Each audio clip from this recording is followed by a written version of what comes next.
Hola comunidad, me llamo Héctor y durante muchos años pensé que mi vida en León iba a ser siempre igual. Trabajo en una refaccionaria, regreso a una colonia tranquila y ceno frente a la tele. Creía que mi matrimonio con Lucía era lo único firme que tenía. Al inicio había risas, planes, pláticas largas. Con el tiempo todo eso se empezó a desmoronar sin que yo entendiera en qué momento se nos fue de las manos. Lucía y yo nos casamos jóvenes. Ella venía de una familia muy cerrada. Su mamá, doña Estela, era de esas señoras que controlan todo sin levantar la voz. Desde el principio supe que no le caía bien, pero pensé que con el tiempo me aceptaría.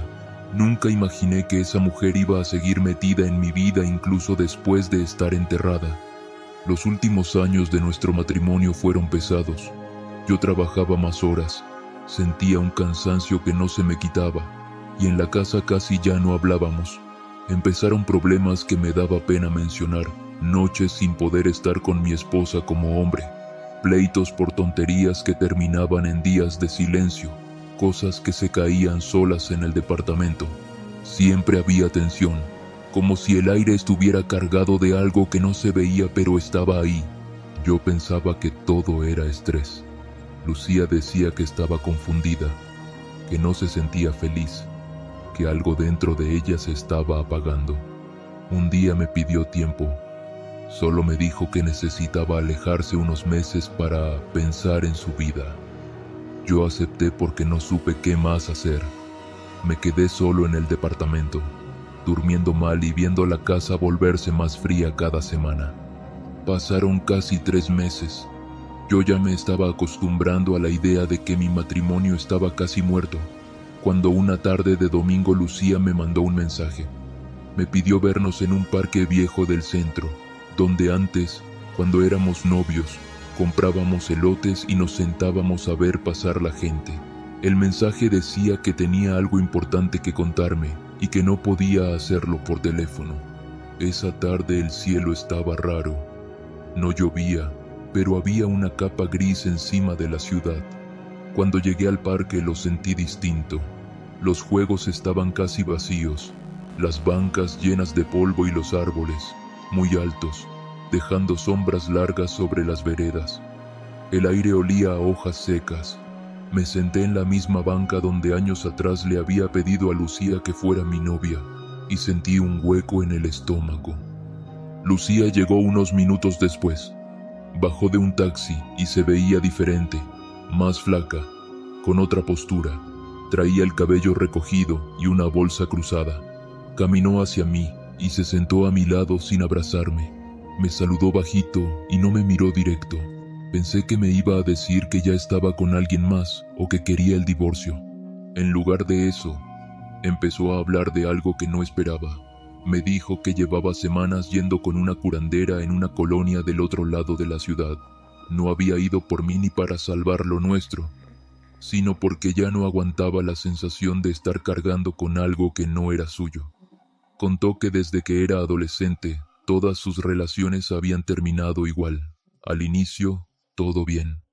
Luego pleitos sin sentido, cosas raras en la casa, enfermedades repentinas, un cansancio sin explicación. Yo escuchaba sin interrumpir. Luego empezó a hablar de su mamá. Dijo que desde chica doña Estela le repetía que los hombres solo traían problemas, que ninguna relación valía más que la familia, que el amor se rompe fácil, pero la sangre no.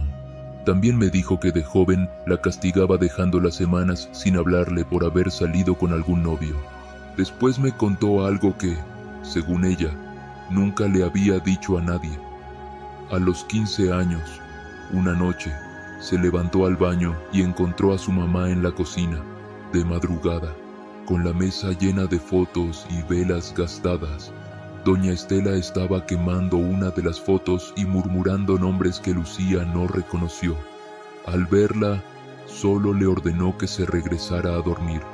Nunca volvieron a mencionar esa escena, pero la imagen se le quedó clavada. Ya casada conmigo, cada vez que entre nosotros se rompía algo sin motivo, esa escena regresaba a su mente.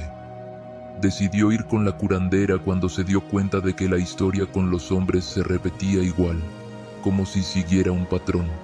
La mujer que la atendió, según me contó, le dijo que no era casualidad, que alguien había amarrado su vida sentimental desde hacía años, y que ese trabajo no lo hacía cualquiera, que detrás había un nombre más pesado, algo antiguo que ella misma prefería no pronunciar.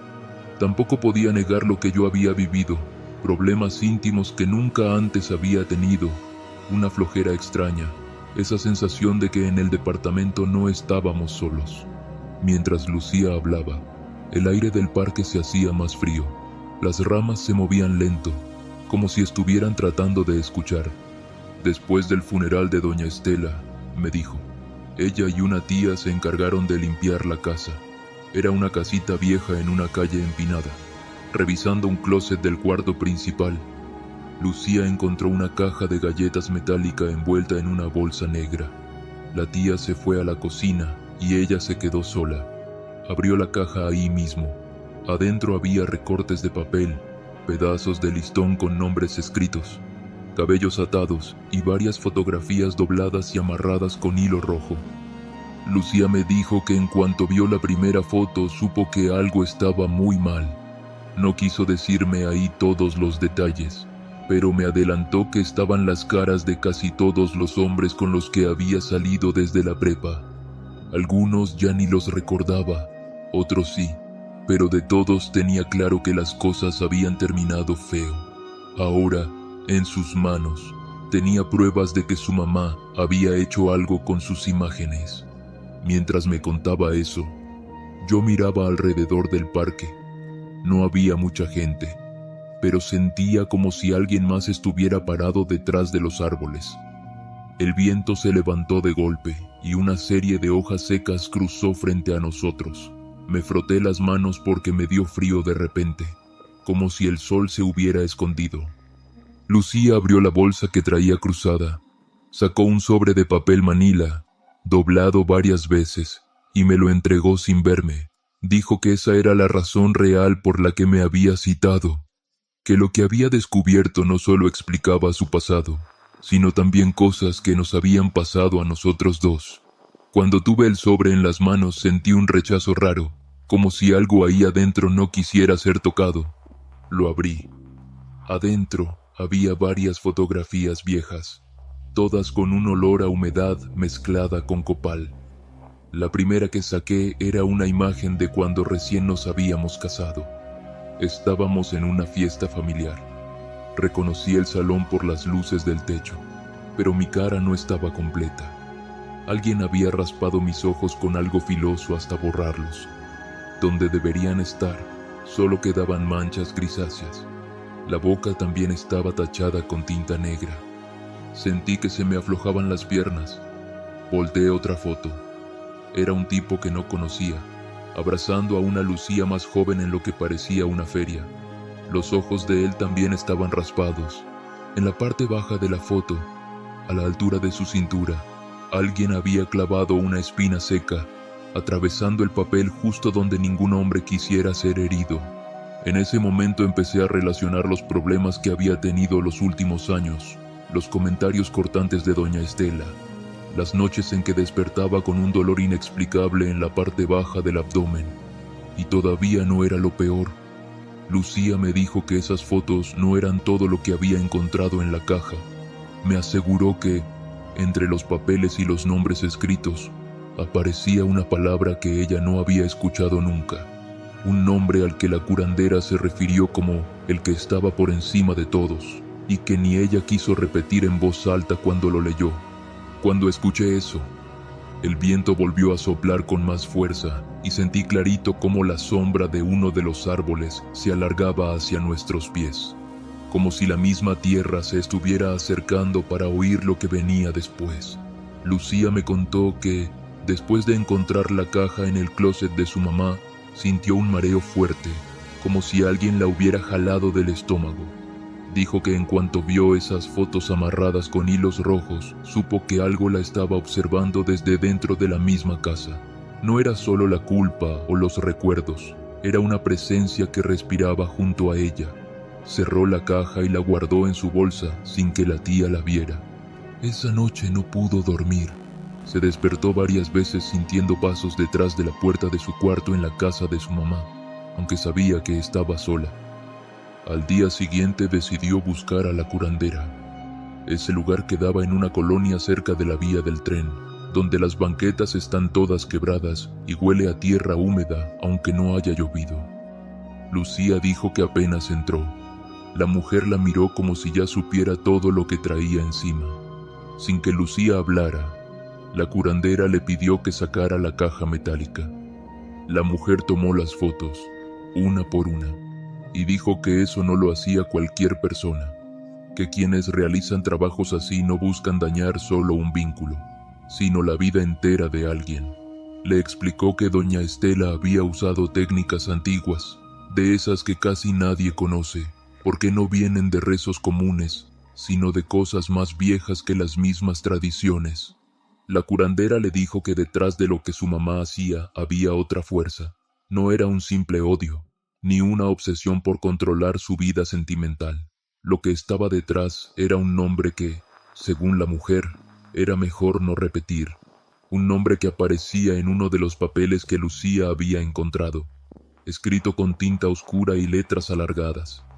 Ese nombre, dijo, pertenecía a algo que no se alimentaba del amor, sino del desgaste, de la tristeza, de la sensación de fracaso que va ahogando a una persona poco a poco. Cuando ella escuchó eso, entendió que la cosa no se trataba solo de su mamá muerta ni de las fotos cruzadas con espinas. Había algo más. Yo seguía mirando todo lo que estaba dentro del sobre. Había 3 fotografías más. Una era mía, otra de un hombre que no reconocí, y otra de Lucía con el rostro manchado de ceniza en los bordes, como si la foto hubiera sido quemada y apagada a la fuerza. Lo raro era que en su foto el daño no estaba en los ojos ni en la boca. En el cuello, sobre su piel, había un pequeño círculo dibujado con tinta gris.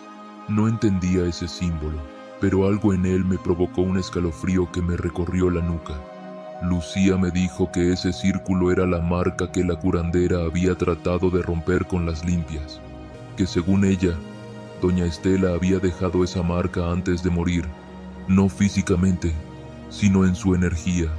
Yo pensé que era una exageración, pero esa noche recordé cuando, meses antes de su muerte, doña Estela me tocó el hombro por detrás durante un desayuno familiar. Fue un toque leve, pero al hacerlo sentí un frío tan fuerte que me bajó la presión. Estuve mareado todo el día. Ahora que lo pensaba con calma, ese fue el mismo mes en que empezaron los problemas más duros entre Lucía y yo. Quería preguntarle más cosas, pero el ambiente del parque se estaba poniendo raro. El cielo estaba igual de gris, pero las sombras debajo de los árboles se hacían más densas. No era la luz del atardecer. Era como si algo estuviera ocupando el espacio entre las ramas y la tierra. Me acomodé en la banca y sentí que la tabla de madera vibraba leve, como si alguien hubiera pateado por debajo. No había nadie. Lucía siguió contándome que, después de las limpias, la curandera le dijo que la única manera de terminar con el trabajo de doña Estela era destruir todas las fotos que ella hubiera usado, que las fotos eran los canales de la maldición, pero que antes de quemarlas, tendría que enfrentar algo. La mujer no dijo qué, solo que había una presencia que no quería ser liberada, porque llevaba años alimentándose de nosotros, y no solo de nosotros dos, sino de cualquier hombre que se acercara a Lucía. Ella no sabía qué creer. Salió de la casa de la curandera con la caja en la bolsa, sintiendo que algo la seguía desde el techo de las casas. Dijo que escuchaba sus pasos detrás de ella, aunque no fueran pasos humanos. Más bien eran como golpes suaves, como si un animal grande caminara sobre las láminas. Llegó a su departamento y no quiso abrir la caja otra vez.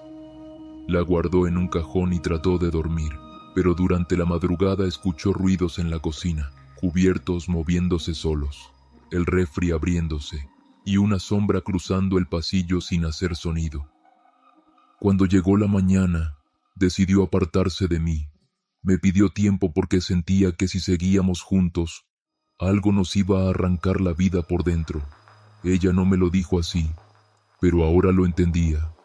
Pensó que alejándose me protegería, pero lo que estaba detrás de la maldición ya había metido sus manos en nuestra casa desde antes.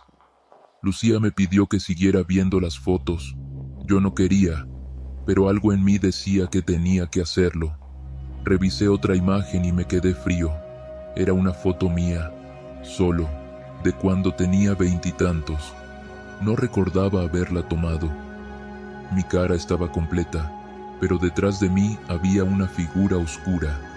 No tenía forma clara. Parecía una mancha alta, como una persona parada demasiado cerca. La sombra ocupaba casi toda la parte derecha de la foto, y aunque no se distinguían ojos, tenía una forma que se alargaba hacia el techo. No supe cómo explicarlo, pero esa sombra no parecía puesta ahí a propósito. Se sentía real, como si hubiera estado presente en el momento en que la fotografía fue tomada.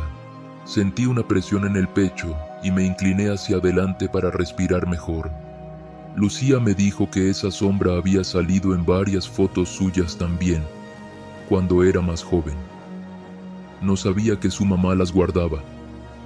Y lo que más le había asustado era que, en una de esas fotos, la sombra no estaba detrás de ella, sino delante, tapándole medio cuerpo, como si hubiera estado entre la cámara y su piel. La curandera le dijo que esa sombra no era solo la energía de doña Estela, que esa cosa venía de más atrás, como si hubiera estado esperando desde antes de que Lucía naciera. El viento en el parque volvió a soplar, pero ahora más fuerte. Las hojas empezaron a girar en círculos pequeños sobre el piso, como si hubiera un remolino formado justo enfrente de nosotros. Sentí un temblor en las manos. Quise guardar las fotos en el sobre, pero Lucía me dijo que todavía faltaba enseñarme algo más. Sacó un cuaderno viejo que llevaba envuelto en una bolsa transparente. Parecía un diario. Las hojas amarillentas estaban llenas de letras torcidas. Era de su mamá. Me dijo que solo había leído las primeras páginas porque el olor del cuaderno la mareaba. Era un olor metálico, mezclado con tierra mojada. La curandera le dijo que ese diario era el origen de todo, que allí doña Estela había anotado los nombres de los hombres que quería separar de su hija. Y entre esos nombres, muy al fondo, repetido varias veces, estaba el nombre que nadie debería decir. Lucía me señaló la última página. Estaba escrita con tinta más oscura, casi negra. Lo único que alcanzaba a verse era una frase corta, escrita 2 veces, como si la segunda vez hubiera temblado la mano de quien la escribió. Era una sombra antes que yo, y sigue siéndolo. En cuanto terminé de leer esa frase, el parque entero pareció dejar de moverse. No escuché ni un carro, ni un ladrido, ni el ruido de los niños en los juegos. Solo el silencio. Y, detrás de nosotros, un sonido leve, como si alguien estuviera respirando muy cerca. Sentí esa respiración detrás de nosotros como si alguien estuviera inclinado sobre mi nuca. No quise voltear. El aire estaba demasiado frío para ser una tarde normal. El cielo seguía gris, pero ya no parecía una nube. Era como si algo enorme estuviera tapando la luz desde arriba. Guardé el diario de doña Estela dentro del sobre y respiré hondo para no perder el control. Pensé en decirle a Lucía que nos fuéramos, pero ella estaba mirando hacia los árboles, como si estuviera viendo algo que yo todavía no alcanzaba a notar. Me levanté de la banca para caminar unos pasos y aclarar la mente. Sentía un hormigueo en las piernas, como si la sangre se moviera más despacio. Cuando di el primer paso, escuché un crujido, no de hojas, sino de ramas rompiéndose bajo un peso que no pertenecía a ningún animal del parque.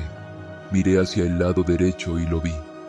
Entre los árboles, justo donde la sombra del tronco se extendía, había una figura parada. No era una persona. Era más alta que cualquier hombre que hubiera visto. No distinguía cara, ni manos, ni ropa. solo una silueta oscura, formada por algo más denso que la sombra misma.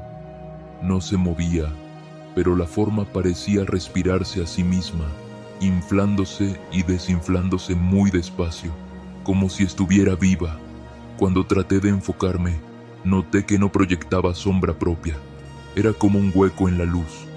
En ese momento me di cuenta de que no era la primera vez que sentía esa presencia. Me acordé de noches en mi departamento cuando despertaba con la sensación de que alguien estaba parado frente a la cama, mirando en silencio. Yo siempre pensaba que era mi mente, pero ahora esa figura estaba ahí, como si siempre hubiera sido parte de mi vida sin que yo lo supiera. No quise alarmar a Lucía, pero ella ya lo había visto. Su respiración se volvió más corta, como si el aire le costara trabajo. Dijo mi nombre en voz baja, sin levantarlo, sin voltear hacia mí. Solo lo pronunció para asegurarse de que yo también estaba consciente de lo que estaba sucediendo. El viento volvió a soplar, esta vez hacia nosotros, arrastrando hojas secas que chocaban con nuestros zapatos. La figura dio un paso. No escuché el suelo quebrarse, pero la tierra vibró leve, como si algo pesado hubiera presionado desde lo profundo. Lucía se acercó a mí. Traía el sobre con las fotos y el diario apretado contra su pecho. Me dijo, sin usar muchos detalles, que la curandera le había advertido que cuando la presencia apareciera no debíamos correr, que correr era lo peor porque esa cosa no se movía siguiendo el cuerpo, sino el miedo. Yo no sabía si creer o no, pero en ese momento no tenía ninguna otra instrucción para seguir. La figura dio otro paso y sentí un mareo breve, como si el aire alrededor se hubiera vuelto espeso. Traté de mantener la vista fija, pero mis ojos se nublaron y tuve que parpadear varias veces. La figura no tenía forma clara, pero sí un punto donde deberían estar los ojos. No eran rojos ni brillaban, eran más oscuros que el resto del cuerpo, como si absorbieran la luz. Me quedé congelado. No podía mover los pies. La figura avanzó unos centímetros más. Era como si no caminara, sino que se deslizara con movimientos casi invisibles. Sentí que algo jalaba el aire hacia ella, como si la misma sombra respirara por todos nosotros. Tomé el brazo de Lucía para que se quedara detrás de mí. No sabía qué podía hacer, pero no iba a dejar que se acercara a ella. Lucía abrió el sobre y sacó las fotos que había traído. Tenía las manos temblando, pero no lloraba. Se notaba que estaba cansada de todo eso, como si ya no tuviera miedo, sino una especie de resignación mezclada con enojo. Me dijo que la curandera le había explicado que la presencia se alimentaba de los recuerdos guardados dentro de esas fotos, que mientras esas imágenes existieran, esa cosa tenía permiso para entrar y salir de nuestras vidas. Me pidió que la ayudara. Dijo que yo también tenía que hacerlo, que no bastaba con que ella las quemara sola. Me entregó 3 fotos, las mismas donde aparecía yo, una con la cara raspada y otra donde la sombra estaba detrás de mí. Sentí el papel frío, como si hubiera estado guardado en un lugar sin aire. El olor era fuerte, una mezcla de humedad y algo metálico, como sangre seca. La figura dejó de moverse. Parecía estar observando lo que teníamos en las manos. El aire se volvió más denso todavía. El cielo bajó un tono más, como si la tarde estuviera siendo apretada. Sentí un zumbido en los oídos. No sabía si era miedo o si la presencia estaba haciendo algo con nosotros. Lucía me dijo que la curandera había insistido en que las fotos debían quemarse todas al mismo tiempo, de un solo golpe, porque si una quedaba intacta, la presencia tendría un camino para regresar. Yo traté de concentrarme. Mis manos sudaban, pero no solté las fotos. Miré hacia el pasto, buscando un lugar para tirarlas y prenderles fuego, pero en el parque no había nadie, ni una fogata, ni un encendedor. Lucía abrió su bolsa y sacó una cajita de cerillos. Estaba casi vacía, solo quedaban 2. Se la había guardado sin saber si las iba a usar. Nos arrodillamos en la tierra para protegernos del viento. Cuando me incliné, sentí que la figura acercó su sombra hacia nosotros, como si quisiera meterse entre las hojas del sobre. Prendí el primer cerillo. Se apagó de inmediato, como si el aire lo hubiera chupado. Prendí el segundo. La flama duró unos segundos más. Lucía puso las fotos encima de la tierra y yo acerqué el cerillo. La flama tocó la esquina de la foto donde yo aparecía y el papel se encendió lento, con un color rojo casi invisible. Pero no era un fuego normal, olía diferente, no a papel quemado, sino a algo viejo, como si ese humo viniera de un lugar más profundo que la tierra misma. La figura se dobló hacia adentro, como si el fuego la hubiera afectado. No retrocedió, pero su forma empezó a deformarse, como si la sombra se estirara al doble durante un segundo y luego se contrajera de golpe. El viento se detuvo de un solo jalón. Las hojas quedaron inmóviles en el aire por un instante. El fuego comenzó a avanzar más rápido sobre el papel. Lucía tomó más fotos y las puso encima. Yo hice lo mismo. La flama se volvió más intensa. No era amarilla ni naranja. Era oscura, casi negra, como si quemara cada recuerdo atrapado en esas imágenes. La figura alzó lo que parecía ser la cabeza. No tenía facciones, pero podía sentir que algo nos estaba mirando directamente. Sentí un dolor punzante en la frente, como un golpe seco desde dentro de mi cráneo. Me recargué en el pasto para no caer. Lucía me sostuvo del hombro sin soltar ni una foto. El fuego empezó a producir un sonido extraño. No era el crepitar normal. Sonaba como susurros quemándose, voces apagándose. Cada vez que una esquina se consumía, una especie de murmullo se disolvía en el aire. Era como si las fotos tuvieran voces atrapadas dentro, voces que estaban siendo destruidas junto con el papel. La figura comenzó a perder forma. Sus bordes se movían demasiado rápido, como si vibraran, y aunque no caminaba hacia nosotros, la sombra se expandió sobre el pasto, cubriendo nuestras rodillas y parte del suelo frente a la banca. La sombra estaba fría, muy fría. Parecía absorber nuestra respiración. Yo sentí que el pecho se me cerraba. Lucía también empezó a jadear. No sé cuánto tiempo duró ese momento. Cuando la última foto se dobló y cayó hecha cenizas, el sonido de las hojas volvió, pero muy débil. Las ramas se movieron apenas. La figura se alzó una última vez. Se estiró hacia arriba, casi tocando las ramas, y luego se encogió, como si la hubieran exprimido. Se disolvió hacia atrás, entre los árboles, hasta que ya no la pude ver. Me quedé sin aire. Lucía cayó de rodillas. Ambos pensamos que había terminado, pero mientras recogía las cenizas, alcé la mirada y vi que una parte de la sombra no se había ido. Era un rastro pequeño, como un hilo negro, deslizándose por la tierra, moviéndose solo, buscando meterse entre las raíces de los árboles. Lucía lo vio también, y en cuanto lo notó, me dijo algo que me heló más que todo lo anterior. No era solo ella, esto venía de antes. Cuando Lucía dijo eso, entendí que nada de lo que habíamos hecho había sido suficiente. La figura grande había desaparecido de golpe, pero ese hilo oscuro que se movía por la tierra seguía vivo. No era grande, pero avanzaba como si buscara un lugar para esconderse y seguir creciendo sin que lo viéramos. Sentí una punzada en la parte baja del abdomen, la misma que había sentido meses atrás sin explicación. Esa punzada me confirmó que lo que había quedado era igual de peligroso que lo que habíamos enfrentado. Lucía se acercó al rastro. No quiso tocarlo, pero lo observó con una mezcla de miedo y cansancio. Dijo que la curandera le había advertido que algo más antiguo estaba detrás de la maldición, algo que no tenía rostro ni nombre humano, algo que no había empezado con su mamá, sino que solo había usado a doña Estela como un puente. Me dijo que, según la mujer, Hay trabajos de brujería que no vienen del rencor de una persona, sino de fuerzas que buscan un canal para entrar en la vida de alguien y quedarse allí todo lo que puedan.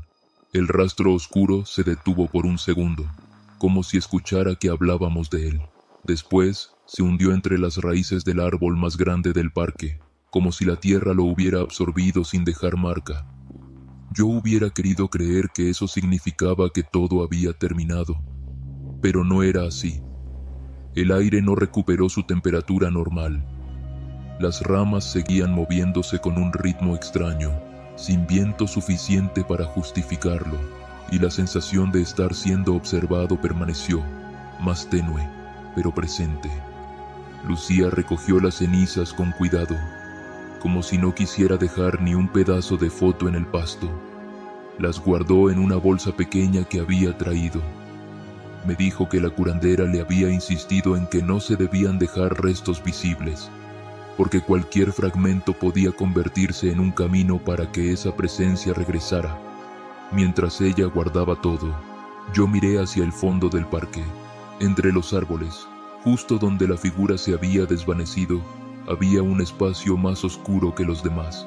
No era sombra normal, sino una marca, como si algo hubiera estado posado ahí por mucho tiempo. Decidimos irnos. Caminamos hacia la salida sin hablar. El parque estaba vacío, pero sentía que había pasos detrás de nosotros, pausados, sin prisa. No quise voltear. Lucía tampoco. Cuando llegamos a la banqueta, ella me dijo que lo mejor era ir directo con la curandera. Yo no quería volver a ese lugar, pero sabía que no teníamos otra opción. Caminamos varias calles hasta la avenida principal. Ahí nos subimos a un taxi y le dimos el nombre de la colonia. El camino fue silencioso.